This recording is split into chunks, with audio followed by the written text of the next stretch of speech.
Next up, we've got a panel discussion focusing on bridge emergency work contracting. If you haven't been paying attention for the last couple of days, these introductions will be important. Otherwise, as I'm introducing the panel, please join me up here.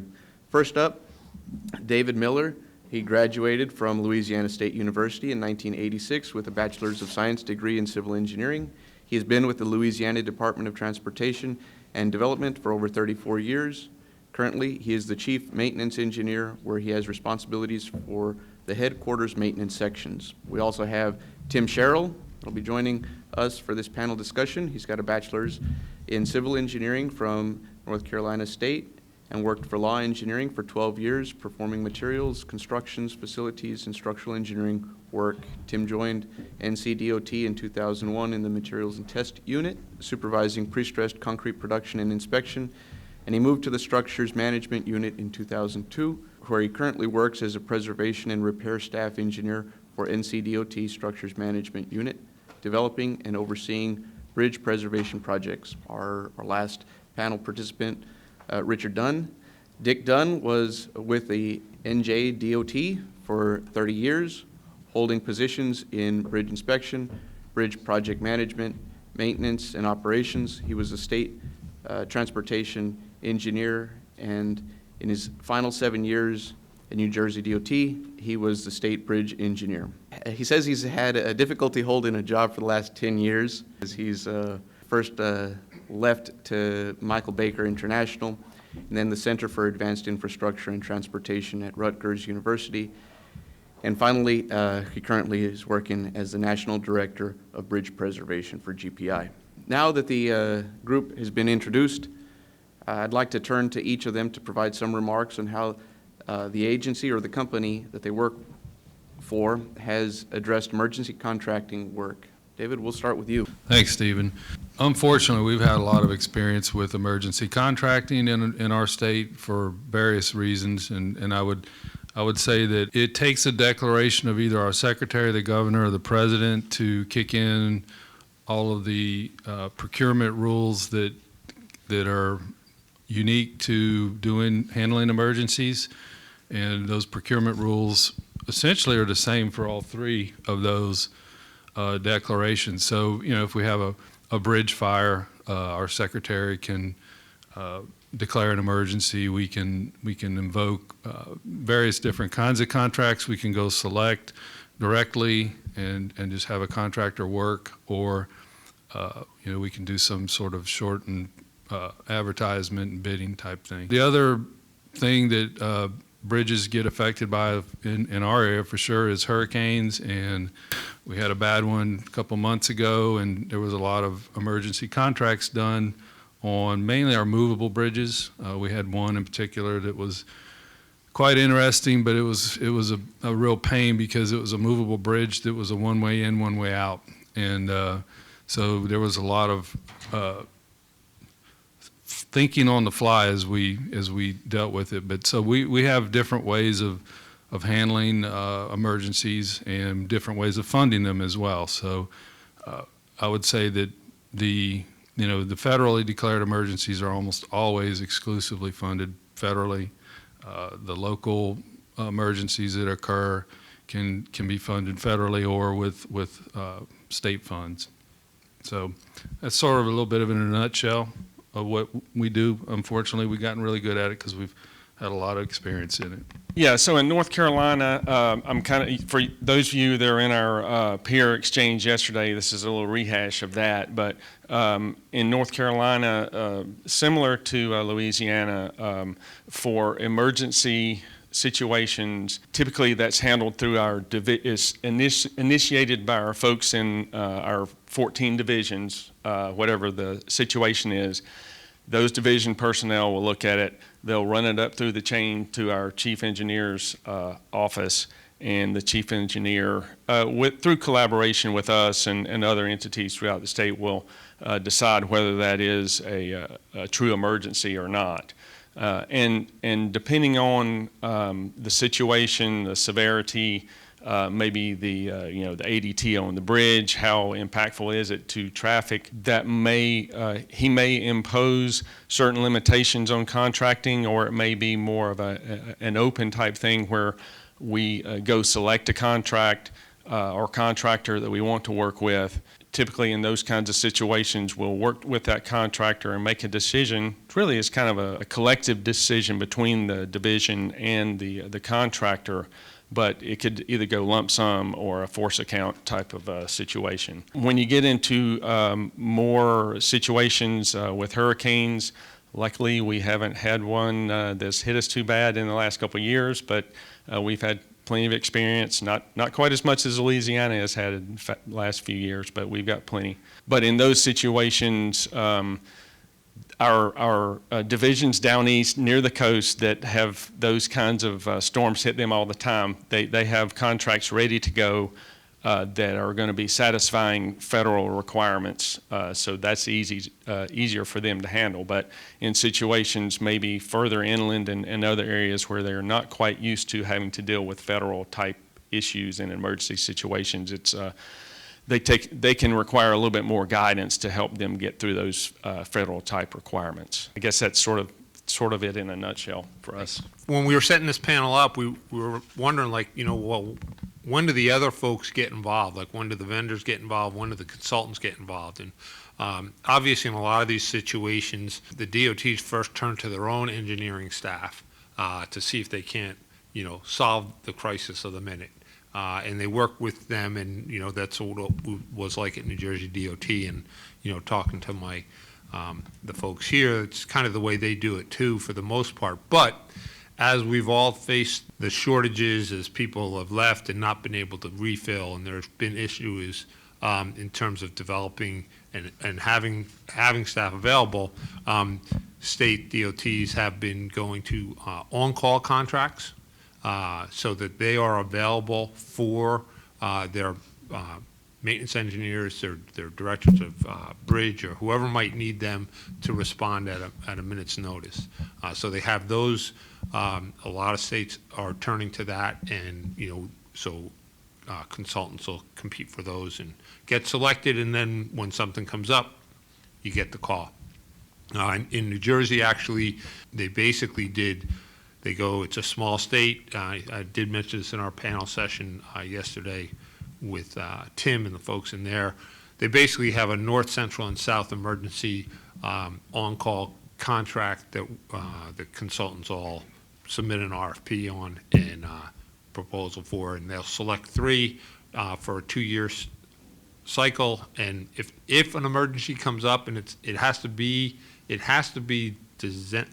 designated as an emergency by the governor or the federal government, then those contracts get rolled out, or they get used. So, we might win one, but we might not actually be able to bill against it. So there's 2 different ways you can do that, and you can do it with that. And then the other thing I just wanted to share is a little bit of my experience when I was at New Jersey DOT. We had some open-ended annual contracts with our material suppliers so that we could just go to them at a moment's notice to get materials that were commonly needed. So we had that availability to us as well at New Jersey DOT. But from the vendor, and so, I don't know how many vendors there are in the room right now, but that was one of the things we talked a little bit about yesterday, is how beneficial those might be for DOTs to have. So there you go. I've got just a follow-up question on that maybe is worth, maybe an example of an instance where you did have a declared emergency that maybe New Jersey or another state pulled you all in, or have you had instances where it's been needed?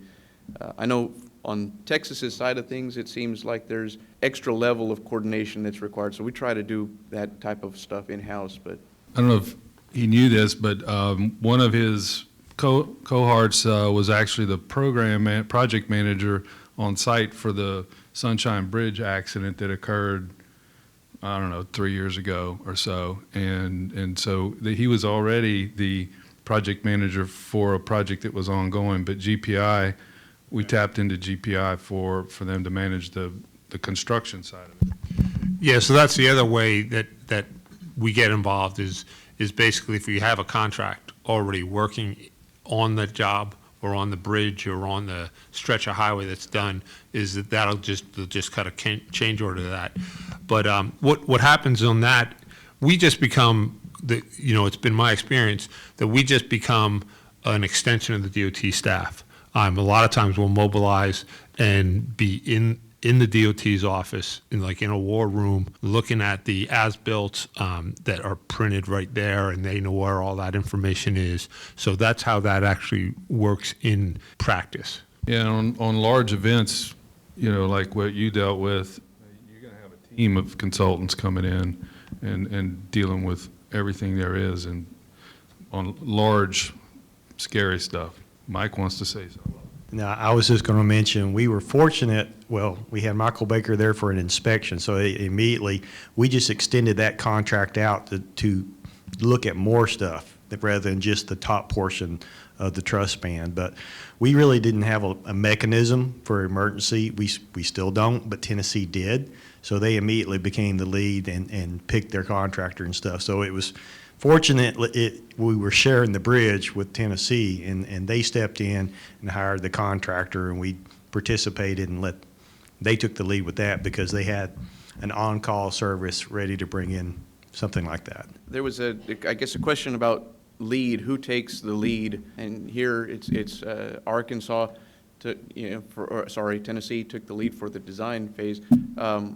Within the state DOT, who normally leads that, and how is that managed so that everybody's left in the loop? And we can start with Tim. Yeah, again, typically that is, the efforts are initiated through our division personnel. Divisions in North Carolina are the regional districts or regional areas rather than, in Texas, we call districts what they call divisions. So.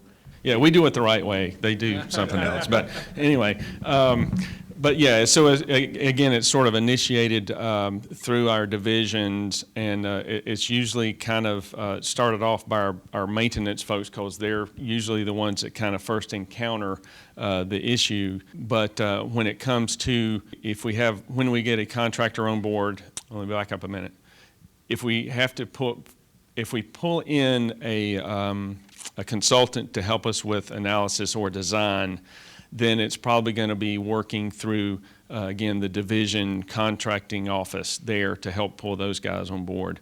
But it's in terms of who's in charge, especially in the contracting end, it's going to be the division contract office that's going to take care of construction and contracting office. But for an individual project, the person that's going to really see it all through is probably mostly the bridge management engineer in that area. Division, yes. We're a little different. We're not quite as decentralized. So depending on the nature of the event, if it's more or less go put back what was there kind of thing, it'll get handled mostly. Most of the management will get handled on the maintenance side. Nick has a engineer that handles that kind of stuff for us. If it gets to be big and we're talking multiple consultants in a team, then we will team up with the bridge design section, and they would have more of a point on it than the maintenance side would at that point. Jersey is a centralized state, so everything would be run out of the central office, even though we have regions. Okay, so that's what you should call them, not for this districts, whatever, division, regions, that work. So even though it might be run out of a region, everything would come out of the central office. And the interesting thing about the way that we ended up working with a lot of our emergencies is traffic operations is part of our construction and maintenance section. So it's all under one umbrella in the organization. And those folks actually end up being kind of the face and the voice on these types of issues. It's our traffic operations folks that are putting out the messages of what's going on and where the traffic's going. So they end up actually being, although they might not be actually doing the work as the maintenance crews and the engineers are doing what they're doing, but it's actually traffic operations. That's who you see a lot of. I guess we know kind of who's taking the lead. How is communication with all parties maintained? I know here in this Arkansas example yesterday, it was discussed, hey, daily updates on progress. What do your states or company do to maintain that communication, to make sure that there's not people stepping over each other and that we're all moving in the same direction? So we very similar to Arkansas. We'll have, on a single event, we'll have, daily meetings, maybe more than once a day, and everybody has sort of assigned roles on who's communicating with who. My particular role is to sort of filter down information and get it up to the secretary and the governor if it's reached that level of importance. And there's a lot of communication that obviously is happening through emails, but frequent meetings are very important. If it's a federal event like a hurricane, and we've kicked in the whole hurricane response deal, we create sit reps, situational reports that have a daily battle rhythm of 8 o'clock in the morning or 9 o'clock in the morning, and a lot of information is channeled through that report out to a lot of people. And again, my responsibility is to take those 20-page reports and sort of filter them down to the highlights and get them up to the secretary and the governor. But so they're handled differently. During a hurricane event, communication also occurs. There's a lot of web meetings that occur with local parishes that were affected and other agencies and federal agencies. And so there's a tremendous amount of communication during a hurricane response, which is not like a bridge hit or something like that. It's totally different. We would do it the same way in terms of, there's basically the internal communication is a communication network set up in terms of who's talking to who. I thought what we saw from Arkansas yesterday and the folks from Michael Baker and that kind of thing is definitely the way it's done. It's basically every end of the day, where are you, what are you doing? And, we'd have the various kind of like a sit rep report, but it would be basically, whoever's in charge of what's doing. And again, New Jersey's a small state, centrally located. It's easy to be one point of communication there. It's not you all have a lot bigger states. Yeah, similar to David, in terms of the communication, it's usually in emergency situations, it's daily meetings, and the communication is as necessary filtered up to the secretary and the governor. In terms of communications to media, newspapers, TV, what have you, that's kind of filtered through our communications office, which is good because they know all the right words to use, not to alarm the public. Not that the public should be alarmed, right? We try to do that as well. One thing to add, and it's not necessarily an emergency contracting kind of thing, and I'm sure Louisiana does the same thing. We know a hurricane's coming, right? It's not like it just gets on us in a hurry, and so or without us knowing. One thing that we do to try to help mitigate the response is we know it's coming. We've got some mechanisms in place. We have our in-house inspection teams together and ready. We have some consulting inspection teams that will go out and assist. And a lot of the bridge maintenance crews will go out and what they'll do as soon as it's safe to get out on the roads, they'll go and assess bridges, assess what's the water level. They'll take soundings just to try to see what kind of scour issues are we seeing, at least on an initial basis, so we can make a decision about we can't have this bridge open. We don't know exactly what's happening, or it is okay. And so again, it's a situation where we have some prep work that gets done before it happens to help with the response after the hurricane occurs. So the one thing that, we definitely do, and I think everybody else here does it as well, but nobody mentioned it, is we do an after-action report. We really try and learn from our, what did we do, what went well, what didn't go so well. And those are immeasurable help going forward, in terms of responding on the next one. And, Tim just jogged my memory about scour events in terms of, when we have hurricanes too along the New Jersey shore. We don't quite have them as bad as you all do, but we have some nor'easters that come through, and Hurricane Ida really did a number just recently in New Jersey, but we've had some really bad flooding situations. So, FHWA has mandated that we all have scour action plans for all our scour bridges, bridges that we either have unknown foundation for or we know they are potential scour. So we have an action plan for all our scour bridges, and that includes eyes on, which is, it's either the maintenance person that's involved in that section, or it may be the bridge inspection team leader, or it may be a consultant bridge inspection team leader. So it's all kind of woven together for that kind of response when we have, a scour event, like a rainfall event that causes that. We've done a lot of focus on communication in design preparation. I'd like to maybe shift gears a little bit and talk about outreach to contractors, and maybe at what point is that initial outreach to contractors? We determine the severity of it, and like Tim said, how important of a structure is it? Is it, just a little structure that's got 280 T and there's a good detour route around? We may take some longer time to contract. We wouldn't necessarily go direct select a contract. If it's a large event or a very significant event, that would be within the first 24 hours. We would have said, okay, this is a big one. We're going to need a contractor, or even sometimes a team of contractors, and they would be contacted. That's generally something that is left up to our district people, either our district bridge engineer or the district administrator. They would know who in their area they would want to pick to do the work. But and the same thing with a hurricane.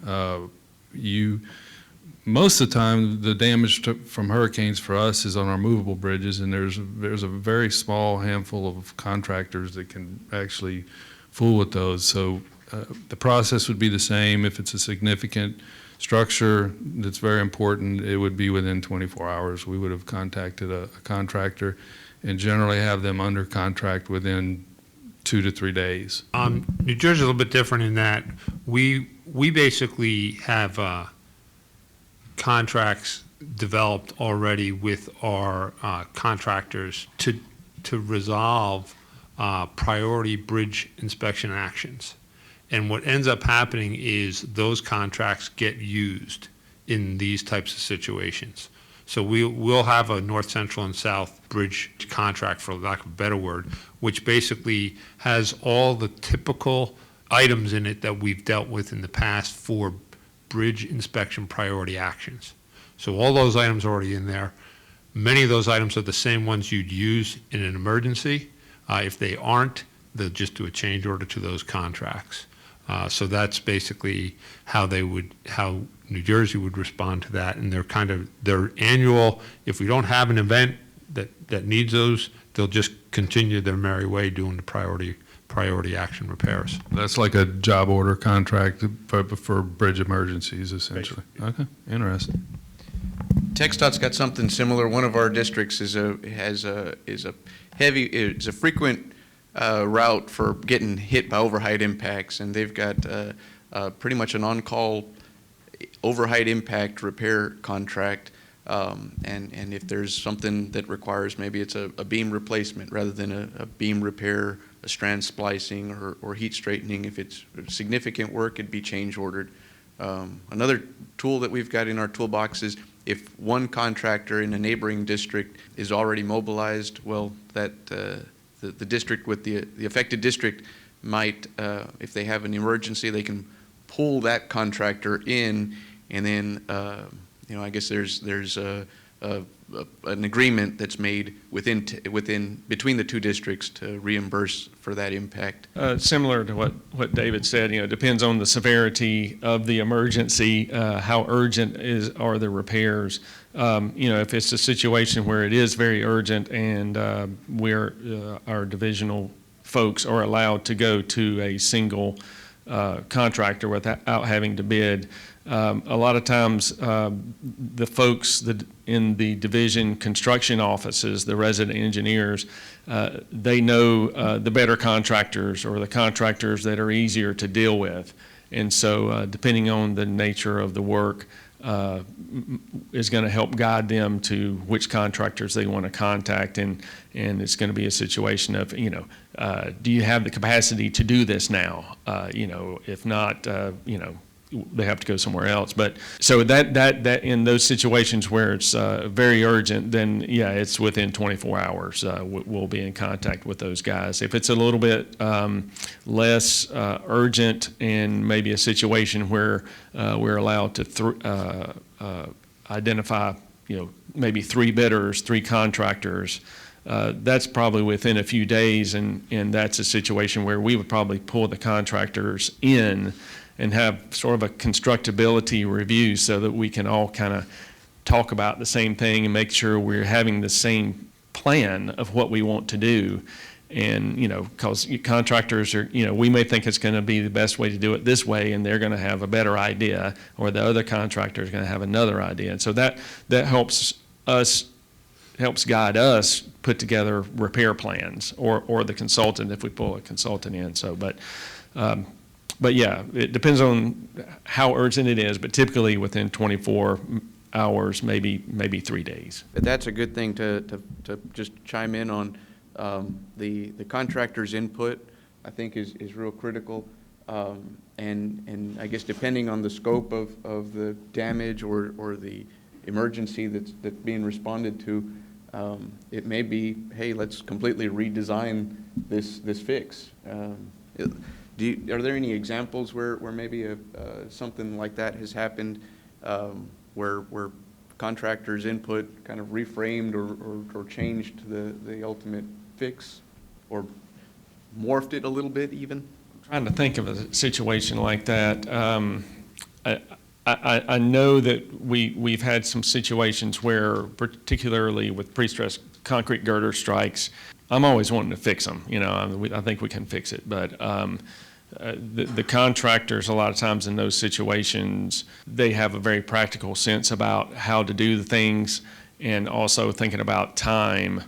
And so in those kinds of situations, they start thinking about and giving us advice about, well, if we're going to have to make these repairs, we're going to have to close the bridge up top and the road below, and in the end, you're still going to have a repaired girder. Whereas we can rip out the old girder, put in a new girder, and do that in the same amount of time, and you got a new girder. So those kinds of situations are where it's helpful to have their kind of input. Where it really comes into play with us is and we have a real recent example of this, is we had, right after we were kind of getting back on our feet from Hurricane Ida, we had like 5 bridge fires in 2 weeks, and 2 of them were significant on the interstate, one going right into New Orleans. The idea there was, and this has come into play on other projects as well, what kind of materials are available, and to be able to go in, so we had a bunch of pre-stressed girders that got burned really, really bad, and we needed to get in there and support them. And so that's where the contractor's input on what sort of stuff he had available and what could work. So they're working a lot with the consultant who's analyzing the structure, and that's where I see it. I was real interested to hear about, y'all have a material availability contract that I would like to know how that works, because I would think that would play into it big time. Well, from what you're just describing, though, it really doesn't include false work and framing. That's not part of what traditionally we've used it for. It's really more material.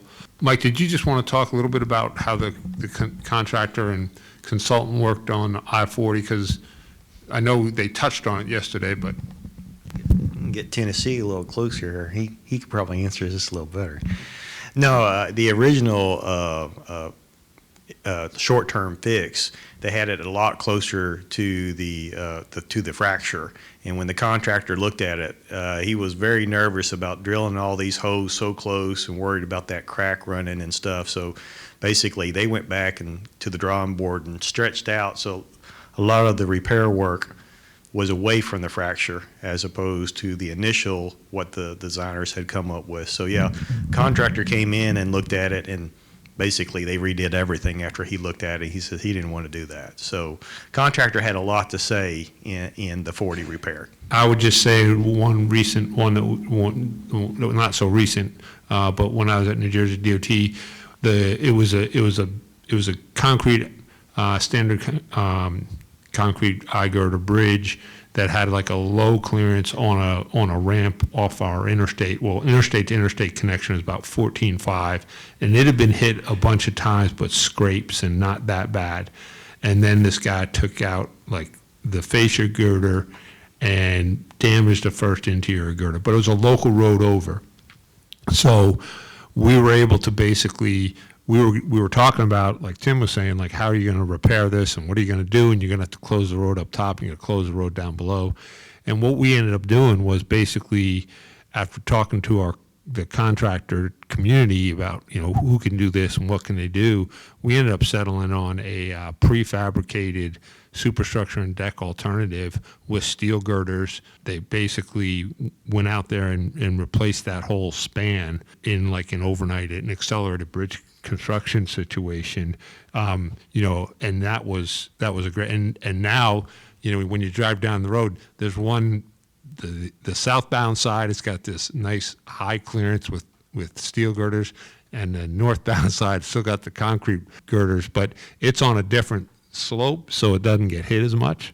But it's interesting when you're driving down, you're like, that bridge is different than this, but it's the same bridge. I guess I'd like to open it up to any questions from the audience before maybe we get into claims and arguments down the road eventually with maybe an insurance provider. This is kind of going off of our list of developed topics, but is there anything on anything from the audience or any questions? Or we're typically a subcontractor, and last year in Kentucky, the Brent Spence Bridge, two tankers collided, and it was an awful fire. And it's a double-decker bridge, so it burned the bottom and the top.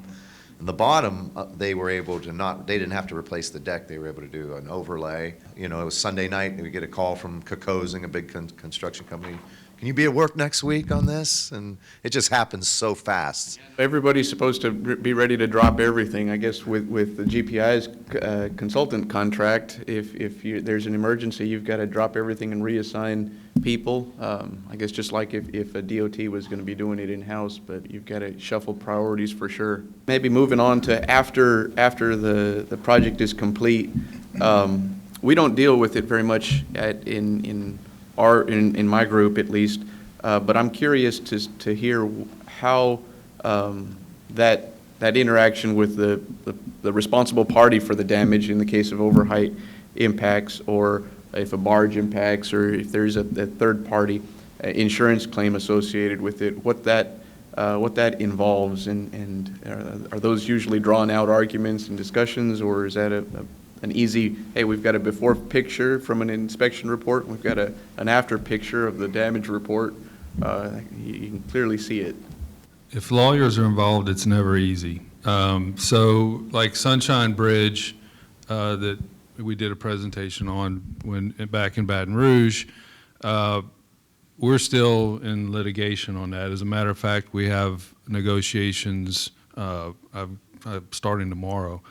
So hopefully sometimes you can negotiate things, but sometimes they end up in court. But it's never easy. Even with your bridge inspection reports that show, that damage wasn't there before, they get into the argument, well, that was 2 years ago. How do we know that it didn't get chipped between here and there, especially on overheight stuff that hits bridges.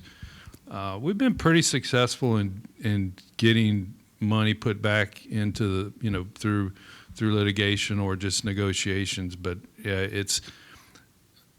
on big events, lawyers get brought in on day one, And so, I mean, when Sunshine got hit, we had their lawyers' cards within 6 hours already. And so it's just the nature of what you do to protect yourself, and that we have a whole set of protocols on once, you know, who can talk to who, and it's very limited on who can talk to who when those kind of things happen. And they can get drug out for years, many years. I don't have a lot of experience with that, but I do know that there is a section at the in New Jersey. It's the Attorney General's office that would go after that and try and get some money back. But I know that, you know, it's pennies on the dollar when it does happen. And as David mentioned, you know, when the lawyers get involved, it really drags it out. And to be honest, on the engineering side where I was, or operations, we didn't follow that path because that money was, you know, it was spent, and it was, you know, so. The thing I would add to it that'll slow down the process is, you know, if the National Transportation Safety Board is going to be involved in an investigation on a big event, that they don't do anything real quick, and so that you may have, you know, the Sunshine Bridge report. The final report came out, you know, 2 years later, 2.5 years after the event, and that's something else that'll slow it down.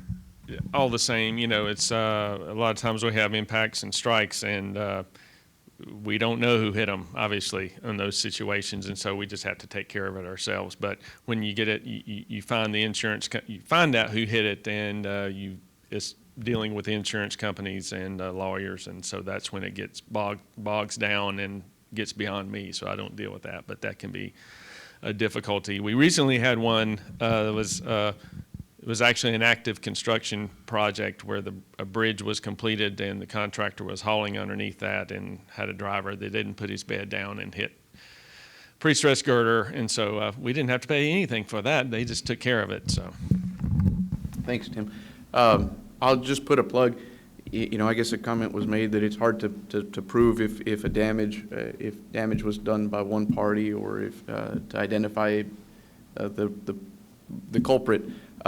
We recently implemented a system by Resensus, one of the vendors here. It has an accelerometer tied to the fender system, and when an impact occurs, it snaps some photos and it registers the accelerations that were experienced on that accelerometer. So when there was a barge impact that occurred, right away you get a report. It's got a photo, and you know the responsible party for that high impact, that high register. I think that outreach or identifying Resensus was actually a byproduct of this partnership. We got turned on to them through outreach to a number of other states. So one more positive for Southeast Bridge. I was just going to go back and about proving something, and I've talked to my inspectors about this too, because a few years ago we had a truck went over a through truss, and I can't remember. I think it was like 7 tons or something. It was an old truss, historic truss, and a Tyson chicken truck, full trailer of birds in the back, tried to go across. It was on a dirt road, and somehow he got off on his GPS and he went across it and took the whole truss down in the truck, landed in the water, and he had to swim out. But the first thing my inspectors did, they got out there that night and they took pictures of the posting signs that were in place. And I went out there the next day, and the county judge was out there, and I said, I can't tell you how much I was happy to see those posting signs, pictures, you know, first thing this morning that you had your posting signs in place. He said, yeah, we'll never be able to pay for, you know, to replace this bridge. And I heard this voice behind me. He said, well, I wasn't very happy to see that. And I looked out and I said, who are you? He says, I'm the insurance agent for the truck. So it is important to document. And I tell my instructors, the inspectors, when you get out to something that's happened, make sure you start taking pictures, that signs are in place, because if you wait too long, those signs might disappear. Through the license plate, everything you can, so it's all good. I don't want to hold everybody hostage here, but if there are any other questions or any questions at all from the audience, or any last words? Yeah, I just wanted to add one little thing here. It did come up in our peer group exchange yesterday. But it's another vendor that's typically here, although I didn't see him here at this session, is Acro Panel Bridges. I mean, those guys are located in New Jersey. We have them, we know who they are. We use them all the time whenever something comes up that we need, because we have a lot of stuff happening on the county level, on the local side, that they then turn to us at the New Jersey DOT to help them out on, and we basically say, here are the guys that can do that for you. So, and then when we did that in New Jersey, we ended up buying some of those and having them and being able to reuse them, although the parts kind of get displaced and they get, and then you're looking around and trying to, scavenge something, put something back together. But because they're local, we're able to kind of refresh our parts as we needed them. We actually used Acro as one of the response, that bridge that got taken out going one way in, one way out. The Coast Guard allowed us to make that a fixed bridge instead of a movable bridge, and we put an Acro in, and they had it in, I don't know, Nick, they had it within 5 days once it got on site. I mean, it was a 200-foot span bridge that they assembled on the side and had it in place, and we had traffic on it and real quick. So that is 2 100-foot spans is what it was. But they can go, they can go 200 feet. They have movable bridges. They've got everything. They're an expensive solution, but they're a great quick solution. 220 feet. So that had everything on it. And Massachusetts was using a vertical lift Acro Panel bridge. So they'll do it all, but it isn't cheap. But that's the benefit of, if you do end up using them and buying them, you can reuse them. Pending finding the parts. That's the problem. We have the same exact thing. Yes. No, I know. Yeah, we've got a couple of our own temporary bridges like that, maybe Acro, that we've used, and it seems like it comes in cycles. They kind of sit around for a long time, gathering dust, losing parts, and then all of a sudden we need 5. But they are a very handy thing to have. Not cheap, but it's good to keep a road open with those things. So The recycling story?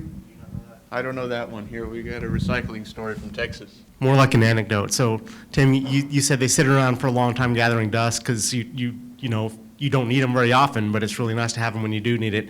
So we owned one in TxDOT, but we hadn't used it for a long time because we hadn't needed it. But we've got this monthly publication thing that just highlights different things. And so we saw a highlight article in there talking about our recycling efforts, and our Acro Bridge had been recycled because somebody found it, didn't know what it was, other than that it was covered with dust. So surely we just get rid of this thing, and that's how we no longer have an Acro Bridge in TxDOT. Well, I'd like to thank the panel participants, and I think with that we're ready to move on. All right. Well, let's give our panel one last round of applause. The preceding was produced by the National Center for Pavement Preservation. More information can be found on the web at pavementpreservation.org. Additional support provided by Michigan State University.